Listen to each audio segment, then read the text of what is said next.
What if one of the most powerful criminal empires in the world didn't fall because of enemies, but because it destroyed itself from the inside? This is the story of betrayal so deep it turned brothers into executioners. Secret informants hidden at the highest levels. Allies handing each other over to authorities. A single arrest that triggered a nationwide bloodbath. What really happened between Joaquin El Chapo Guzman and the men who once stood beside him? How did the alliance with the Beltran Leyva organization collapse into one of the most violent internal wars in modern history? This is not just a cartel story. It's a story of paranoia, revenge, and a system that turned on itself.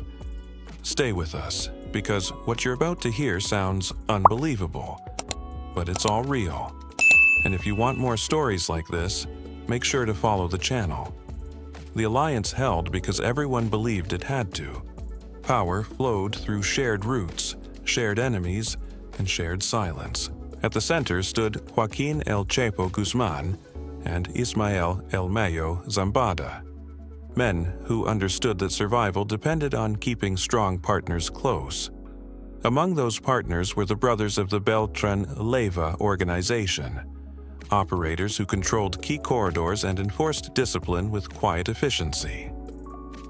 The system worked because trust was enforced by fear and mutual benefit, not friendship. Everyone knew the rules, even if no one said them out loud. You did not cross your allies, and you did not question the balance. For a time, that balance made them untouchable. But beneath that calm surface, tension never really disappeared. Every arrest raised a question no one wanted to ask out loud. Was it luck, or was it betrayal? When authorities closed in on one figure, others watched closely, measuring how it happened and who might have spoken. Paranoia was not a weakness in this world. It was a survival skill. Rumors moved faster than facts, and in a system built on secrecy, rumors often became truth. Still, the alliance held because breaking it would mean war, and war meant risk for everyone.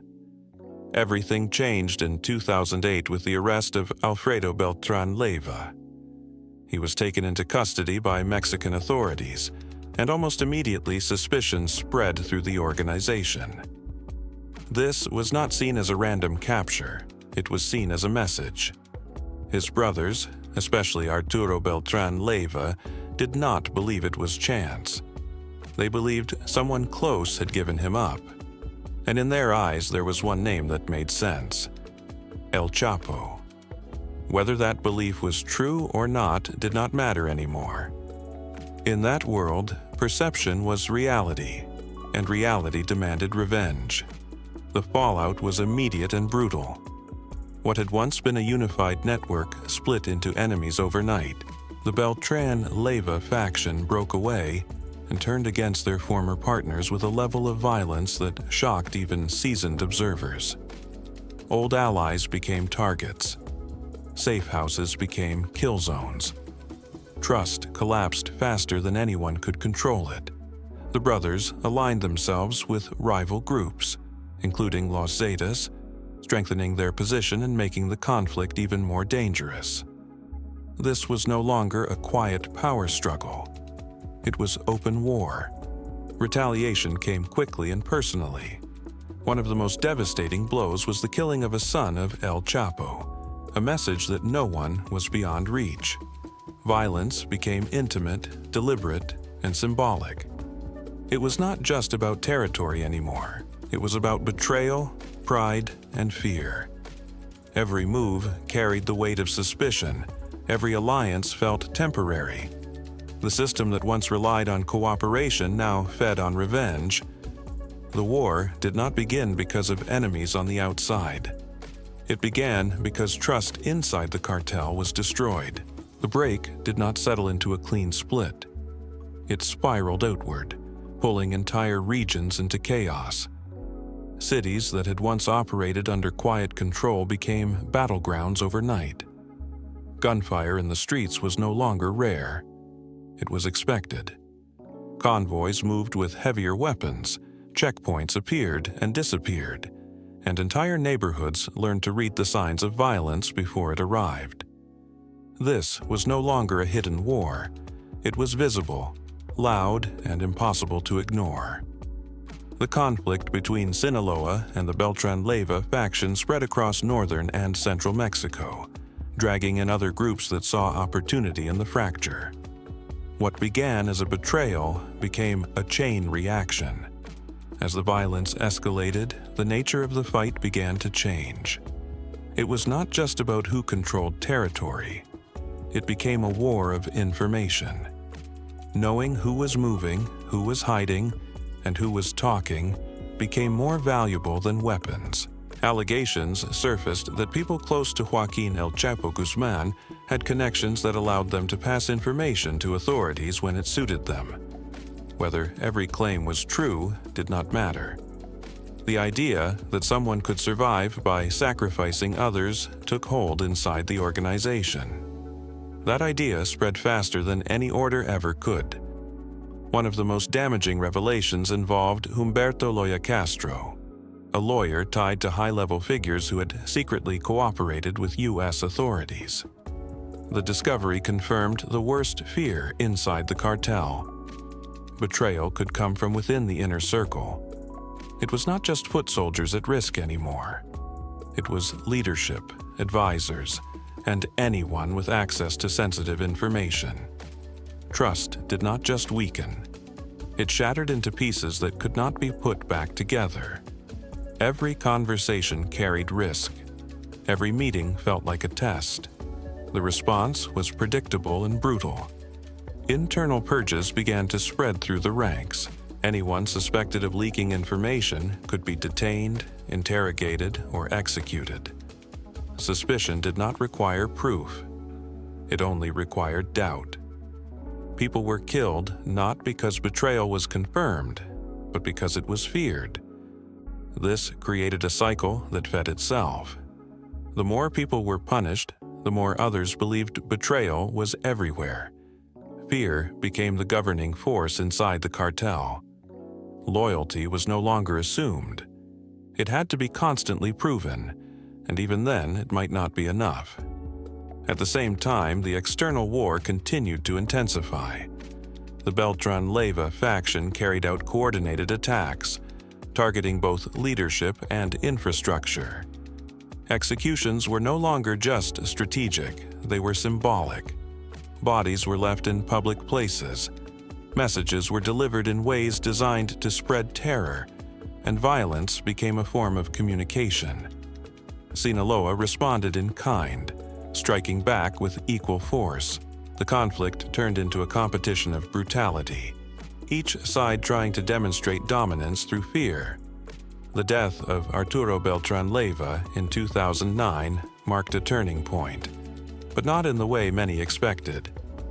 He was killed during a military operation, ending the life of one of the most powerful figures in the conflict. Instead of stabilizing the situation, his death fractured his organization even further. Without a central leader, the group split into smaller factions, each trying to claim authority. The war did not end. It multiplied. New leaders emerged, but none carried the same weight, making coordination harder and violence more unpredictable. This fragmentation had a ripple effect on Sinaloa as well. Fighting a unified enemy is difficult. Fighting multiple smaller enemies is even harder. Each new faction brought its own strategy, its own alliances, and its own grudges. The battlefield became more complex, and the lines between friend and enemy blurred. Former allies could reappear as threats, and former enemies could become temporary partners. Nothing was stable, nothing was permanent.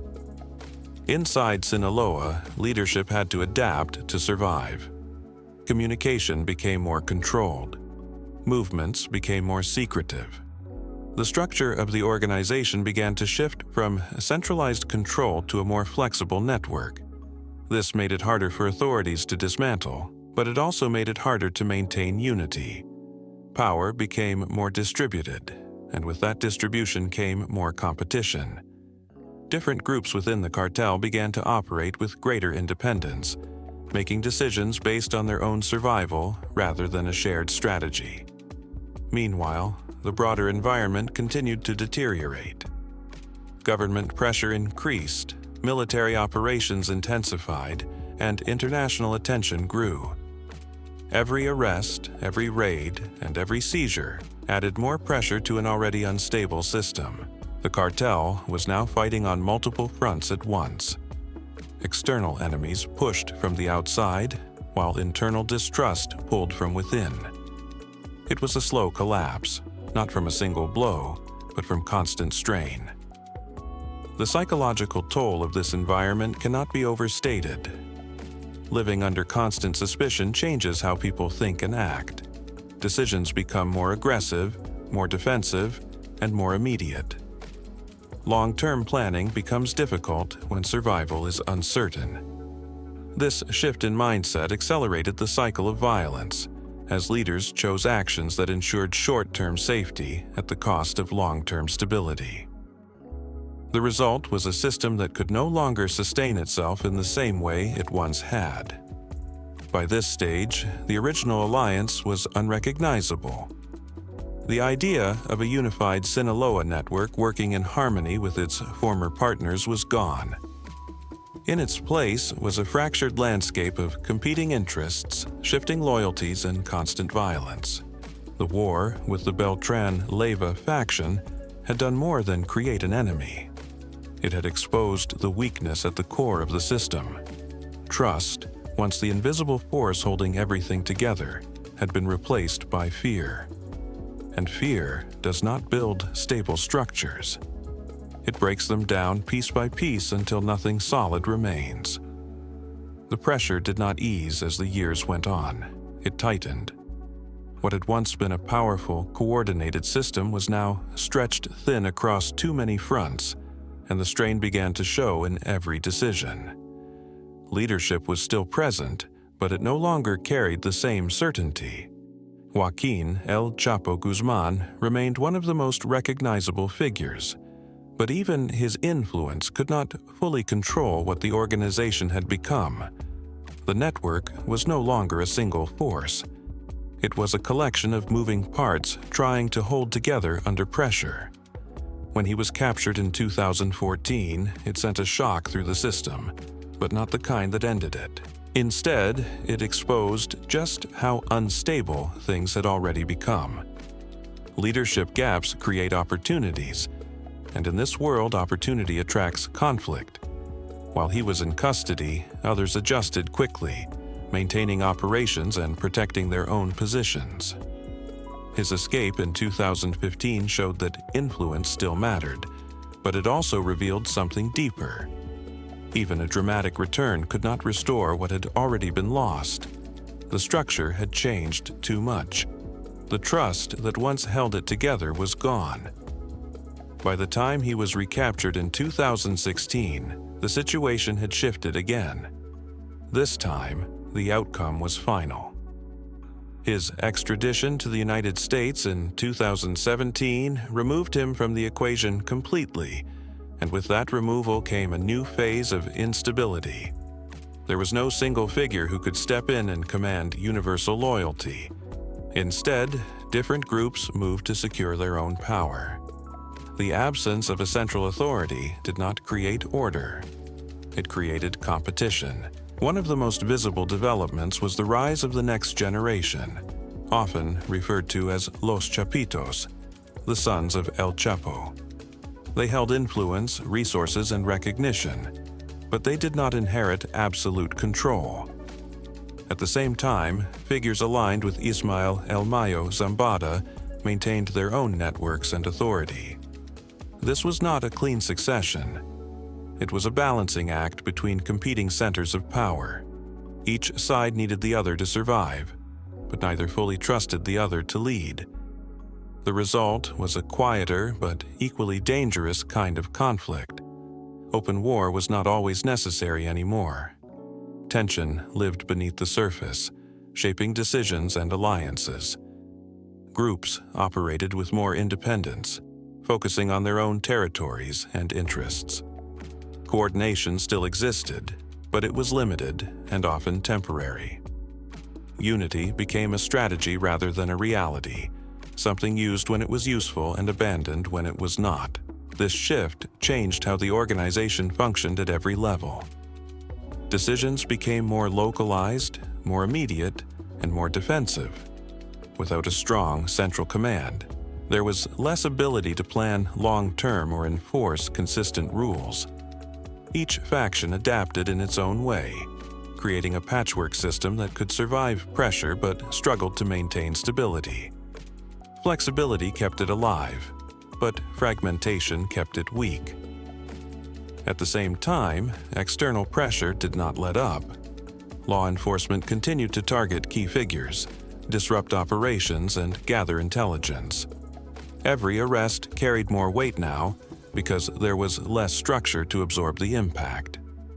Removing one leader could destabilize an entire faction, triggering new conflicts as others moved to fill the gap. The system had become more fragile, even as it appeared more resilient. What remained constant was the legacy of betrayal that had started years earlier. The war with the Beltran-Leyva faction had changed the rules permanently. It had shown that alliances could break overnight, that loyalty could be questioned at any moment, and that survival often depended on acting before being acted upon. Those lessons did not fade. They became part of the culture. Every new generation learned them, not as history but as a guide. In this environment, trust never fully returned. It was replaced by calculation. Relationships were measured, not assumed. Agreements were temporary, not permanent. Even success carried risk because rising too quickly could attract attention from both enemies and allies. The line between protection and threat became thinner than ever. By the end of this period, the organization still existed, still operated, and still held influence. But it was no longer what it had been. The strength that once came from unity had been replaced by a kind of controlled instability. It could adapt, it could survive, but it could not fully rebuild the foundation it had lost. The damage caused by internal betrayal could not be undone by time or power. What remained was a system shaped by its own fractures, not destroyed, but permanently changed, carrying forward the consequences of decisions made in moments of suspicion and fear. In the end, no outside force broke them completely. They did it themselves. What started as suspicion became betrayal, and what followed was a chain reaction that could not be stopped. Even after the fall of Joaquin El Chapo Guzman, the damage remained. The alliances never truly recovered, and trust never returned. The system survived, but it was never the same. This is the true cost of power built on fear and loyalty that can be traded. If you found this story as shocking as it sounds, don't forget to follow the channel for more deep dives into real stories like this.